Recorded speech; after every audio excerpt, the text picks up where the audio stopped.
the very first time. What? Hands are on the wheel. This is a very respectable speed to be able to handle this. No cars are coming. Woo! Okay, here we are now, slowing down for this corner. Look at it slowing down really well here.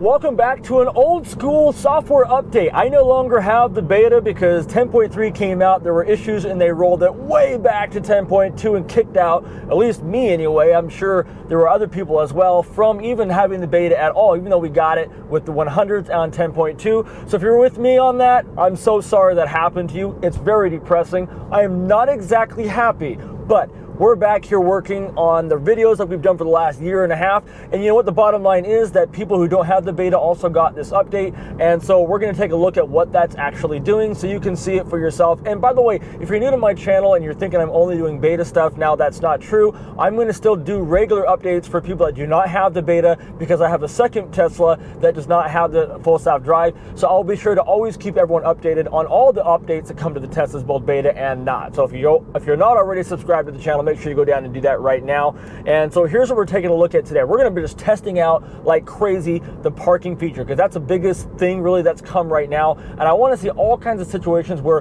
we can actually get that to work. So we're going to be setting stuff up and trying that out. And then we're going to go back and do a couple tests on those old roads that we do, the windy roads and curvy roads, to see how it handles it. Line control, speed control, those are the big ones for autopilot.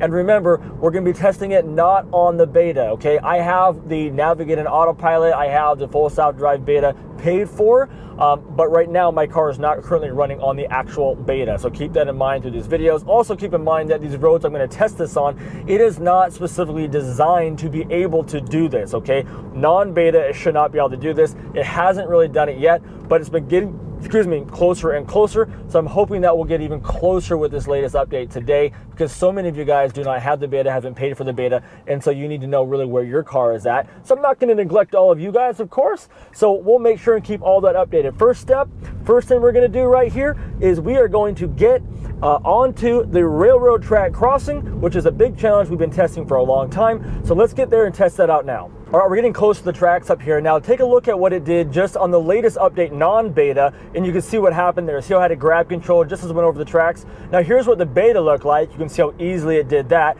Now here's we are on this one right now, taking a look at this update. Let's see how well this one goes through here. Now you can see we're coming in here at 50 miles an hour. The car's gonna hit the brakes really hard. We're still taking it at 40 miles an hour around this here, and we're just gonna get so same place right there. I had to kick it out. We would have lost control there coming over the tracks, but it is actually probably the most control in terms of steering I have ever had going over those tracks, not on the beta. I'm actually quite shocked right now at how well that actually worked. I would suspect that if I was going a better speed, that we could have made that. And now I have to go try it. We got it locked at 35 miles an hour. Car's coming up to the corner. Hands are on the wheel. This is a very respectable speed to be able to handle this. No cars are coming.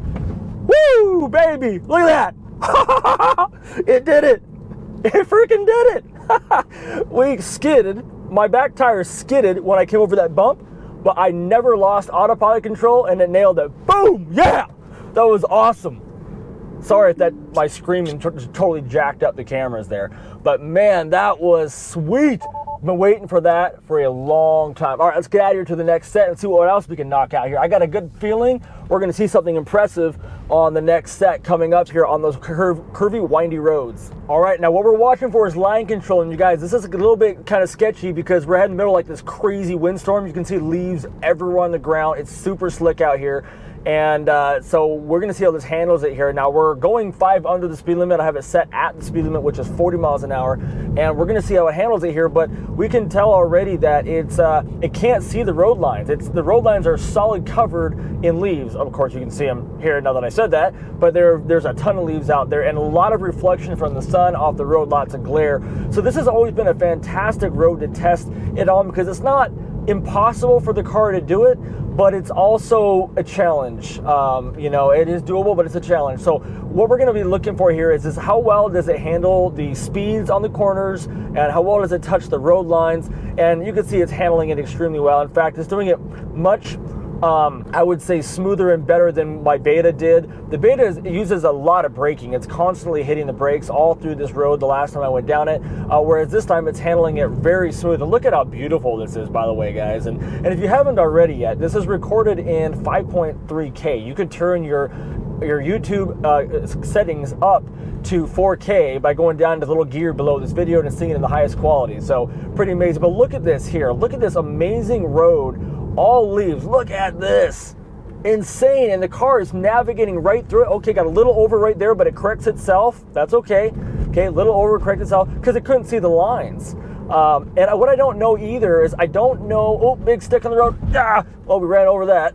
I don't know if the car is only using cameras or if it went back using radar now that I lost the Beta. Okay, here we are now, slowing down for this corner. Look at it slowing down really well here. I'm going to have to take control if it goes over the line, and it did. It instantly went over the line there. So I had to take control back, which is really a shame. But it's hard to really get mad at it because, I mean, it's just plastered with leaves and it can't even find itself there. So I mean, we'll go give it one more try, I guess. Now, the Beta was able to do it backwards yesterday when I tried this. So we're going to see what the autopilot with not having the Beta is able to do here on this corner. We're obviously taking this way too fast. Yeah, remember now, that's not a knock on autopilot system. It's not supposed to be able to do that, guys. That's just kind of crazy. But you know what is crazy? Just how much traction you have flying around these corners inside this Tesla. So we're going to go ahead and say that no improvements on this update for that corner, because I can't tell if there is some. There's so many leaves there, the cars can't even see the road line. So we're going to have to mark that off as, you know, if you're driving it with not on the Beta in absolutely insane conditions like it is right now, insane being you can't see any of the road lines, that the car can't take that corner. So let's go on to parking now and see what we can find for parking challenges. All right, now we're in this kind of abandoned parking lot right here. And by say abandoned, there's no cars in it, but the lines are almost unseen and there's a lot of glare on the road, and you can see here that the car can't pick them up. They are faintly there, like very, very faintly, but the car is not able to see them. So now we're going to take it again the other direction, a little bit further away, and still it's looking like it's just not going to pick up those parking lines. So the lines really do need to be quite defined in order to see them. Now let's go find another part to check out. I will have to tell you guys this, that I sure hope the safety score isn't counting anymore for me, because I would have blown it like 30 times. I probably like a score of like 2 by now after making this video today. So I'm really hoping that just because I lost the Beta that I still actually have it and they're not counting my score. But anyway, we're at this parking lot now, and we're going to see if we can find that P over to the left here. There's all kinds of spots over here to my left, and it doesn't appear to be picking any of them up yet. So I guess we'll make another pass, go in the other direction, and see if it picks them up there. It's not like you can pick. That's one thing I'm noticing. You can't exactly pick. Okay, there's a spot that's picking up right there. I wonder which one it's going to choose. Let's see. So it looks like you have to go like 2 or 3 spots past. Brake pedal, reverse, start. It looks like you have to go like 2 or 3 spots past where you want to get in, and then tell it to go, and then it will pull into it. The car has to be able to see behind it, and it'll still do it in 2 turns. Even if there's no cars around, it's still going to make you do a 3-point kind of deal, and that's fine. And this whole process takes about 30 seconds to do. Okay, it's about 10 seconds back in, about 5 seconds pulling forward, and then another 10-15 seconds to back itself into the stall. And it does it. Actually, it's not terrible. I'm not going to lie. It's not terrible. It's not such a speed that it's awkward. So that put us in there nice. And it chose a spot then that is like right beside another van, but not like right beside it. Like it's like a spot over from the other van. So that's about where I'd want to be. I don't want to park right next to someone else. So that was perfect. And then it puts a car in park. All right, now let's do this again. But this time we're going to look at it from an outside perspective. So we're going to come in here and drive. And what we're watching for right now, you guys, is a little P to show up right here that lets us know that we can park. So I'm passing 1 spot, 2 spots right now. It's not registering. There's one right there. So I'm going to tap the P, and let's see it find its spot. Shift into reverse. Okay, hit start. So we can see it moving all around here. We hear all kinds of dinging going on. That's perfectly normal. Every time it goes from reverse to drive, it's going to do that. And once it finally reads the lines, it actually goes fairly quick once it sees itself finally in the position it wants to be in. And that worked out pretty good. So rock on. Perfect. Now, I haven't gotten it to do it on the right-hand side. It's always on the left. I want to prove that right or wrong here. So I'm going to pull down this side here and hope that it goes to the right side this time, have a P show up on this side. And it does. Okay, well, let's do one on that side because we haven't done... Wait, I missed it.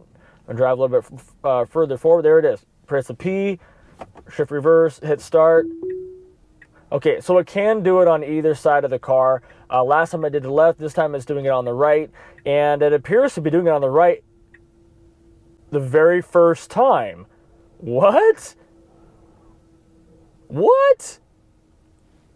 That was cool. Obviously, we got to see if that was a fluke. So to do that, I'm going to drive into this other parking lot here. And this is going to be a little bit different one because it's going to be a much tighter, smaller lot. And let's just see what happens here. So I'm turning right here. I'm going to pull next to these spots. I'm about 3 feet away from the end of the lines, okay? So I'm driving. Okay, there it is. Here we go. Shift into reverse. Start. Yeah, see, this time it's no way it's going to do it. So it just depends on where I think you tap park and tell it to initiate and go is going to determine if it can do it in one or not. So I guess it's a little bit of how well you and it work together versus just the car doing it at once. Okay, I like that. That's perfectly fair. That's, you know, if the car's in the right spot, just like you and you were going to do this yourself, you would either have to do it in 1 or 2 attempts based upon where you decided to start backing up from. That makes perfect sense. And as soon as you hit the brake, obviously it turns it all off, stops it instantly, and then you have to basically put it into drive to go. It puts it into neutral, and then you have to go, or at least maybe I just put it into neutral. So that's pretty cool. I mean, the parking, very impressive. Excellent job. As long as there's clear defined lines, it does a fantastic job, and that's really good. It did really good on the train track, so it's handling lines really well, much better than it was doing before with the old non-full stock drive beta update. That's also very impressive. I love that the app now, you can schedule your departures, schedule the time you want to start warming the car right from the app. Now, this isn't a new feature for the car, it's new for the app, which is really great. And, oh, better slow down here. And I really like, man, there's so many things about this update that are just great. You know, I like how now you can change the voltage from higher to lower. I can, if I don't want it to charge at the fastest rate, I no longer have to anymore. There's no need to suck that kind of energy just to have it sit in my garage if I've got 10 hours of not using the car. So there's a lot more adjustments now that we have, and we Tesla owners love options. We love them. And so that's good. So those of you guys who do not have the beta, congratulations. You got a very good update today. This update it's nice to have some tangible things that actually improve your experience, get more money or more value for the money you've paid. So let me know down in the comments below what you guys think of this update. And hopefully I'll have the beta back soon, but don't worry, like I said, I'm going to keep making beta videos. Won't be with my car, but my buddy's car, or maybe my dad's car, for people who do not have the beta. So once again, subscribe, like this video if it was helpful or entertaining at the very least, and I will see you guys on the next one.